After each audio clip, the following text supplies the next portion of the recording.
This is Acer Aspire 7. This is one of the best budget laptops in the market, and it doesn't look budget. It looks good and it doesn't feel premium, but it looks good and I like it. Let's review.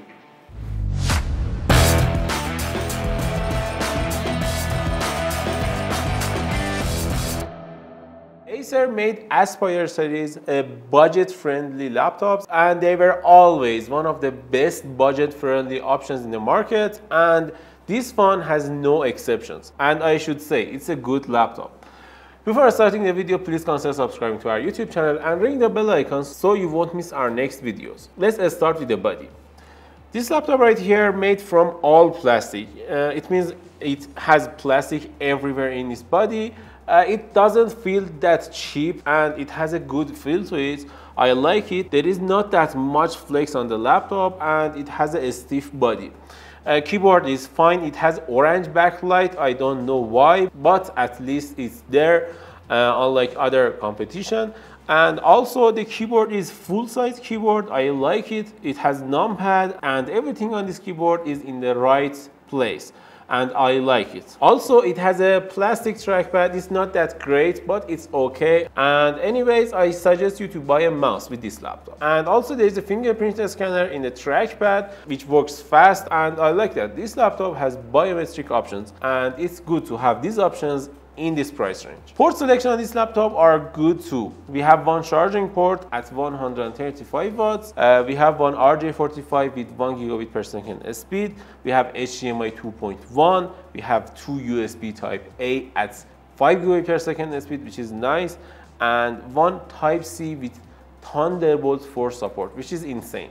And on the right, we have one more USB type A at 5 gigabit per second speed, which is nice. And with one audio combo jack, which is good, and it has good output quality, which is okay for this laptop. Overall, I like the body and chassis design here. I like everything about it, and I can give this laptop an 8 out of 10 in this section easily. The screen on this laptop is not that great. It has 250 nits of brightness. It has 60 Hz refresh rate, which is not that much, but it is okay. And I think you can get used to display, but it has a low color coverage at only 60% of sRGB, which is not ideal for a lot of people, but you can always get an external monitor if you want to edit your videos or play some intensive games with this laptop. Overall, in this section, I can give this laptop a 6 out of 10 score, which is okay for this laptop at this price range. Some maybe give this laptop a 7 out of 10, but I will give it a 6 out of 10 score because of low color coverage. Performance on this laptop is good too. You get one Intel Core i5 1240p CPU with 12 cores.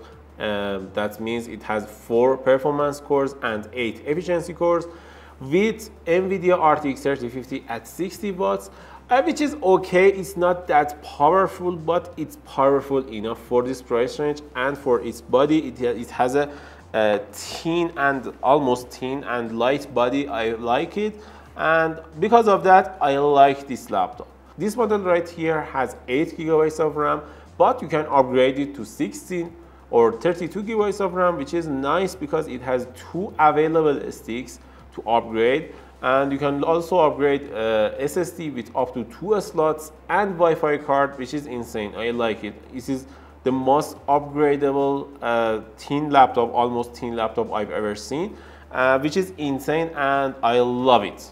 I love this flexibility in this laptop. We tested some benchmarks on this laptop. We tested Cinebench R23 and we got good results for this CPU. We tested Time Spy, which was okay for a 3050. It wasn't that powerful, but it has only 60 watts. The good point is it didn't throttle in the test, which is good. I think it's a good sign for this laptop. Also, we tested Geekbench 6 and Crystal Disk Mark on this laptop, which gave us good results. It means this laptop can handle anything you want for its hardware. We also played some games on this laptop. We played Cyberpunk 2077, we played Rainbow Six Siege, we played Dota 2 on this laptop, and all of them was great, and we have good experience with this laptop. We got around 60 FPS or more in all of these games, which means you can play your games at the best possible frame rate for this screen, which is good. We also tested Adobe Premiere in two scenarios, one with 8 GB of VRAM and two with 16 GB of VRAM. With 8 GB, we got around 14 minutes of render time, and with 16 GB, we got 10 minutes of render time, which means it can handle your editing programs easily with more RAM, and it can get up to 50% better in some scenarios, which is nice, and I like it. Overall, in the performance section, I think this laptop can gain my 8 out of 10 score. I like it. I could give it 7 out of 10, but it deserves an 8 out of 10 score. I like it, and it was a good experience. Speakers on this laptop are good too. They're not that loud, but they're enough, and I think you will get used to it. But I prefer using an external speaker when I'm playing some music. This is the webcam test. We have a good light here, and I think it's good. 720p. Nothing is notable. It's good. So this is the webcam quality of Acer Aspire 7. What do you think about it? I think it's good. It's good. It's good enough for everything. Yes, but battery life on this laptop was good too. I got around 5 hours of battery life with this laptop. With 52 watt-hour battery, I think it was a good result, and we could get better results with more capacity, but it was okay.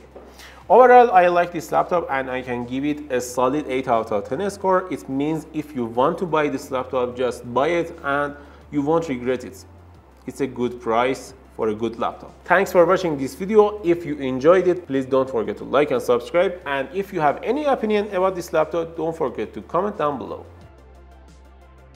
Port selection on this laptop are good too. We have one port. We have one power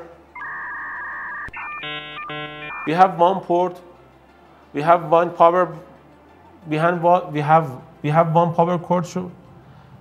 We have one charging.